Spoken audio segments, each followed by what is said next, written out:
Уште 183 гостиварци побарале лекарска помош поради симптоми на труење. Според податоците од Министерството за здравство, 111 се јавиле на инфективното одделение во гостиварската болница, 65 нови прегледи се регистрирани на педиатриското одделение, а 7 пациенти завршиле во ургентниот центар. Здравствените власти сепак тврдат дека бројот на ново прегледани пациенти се намалува.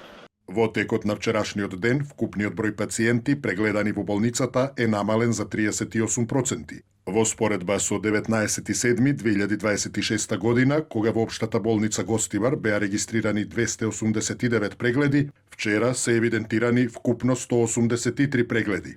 Истовремено, бројот на прегледи во здравствениот дом продолжува континуирано да опаѓа, од 315 пациенти на 18 јули на 275 пациенти на 19 јули и 110 пациенти на 20 јули.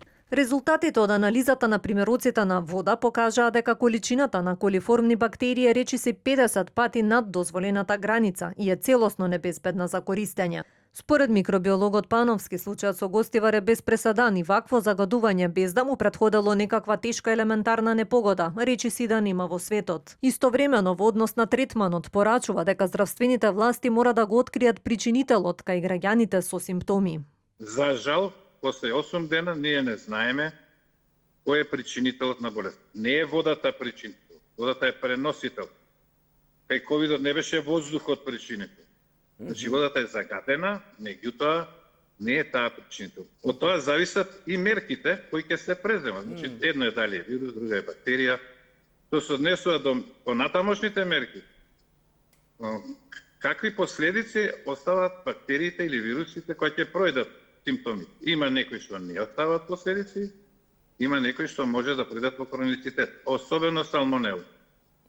Значи ако е салмонела причинител, ако опште разбереме, сосем е друг пристапот. Пациентите се следат со месеци, бидејќи опасност да они станат сега клицоносители и да бидат опасни по околина. Епидемијата во Гостивар беше прогласена пред 2 дена, откако Гостиварската болница соопшти за зголемен број на граѓани со симптоми на труење. Од тогаш бројката надмина 3000, а меѓу нив има и деца.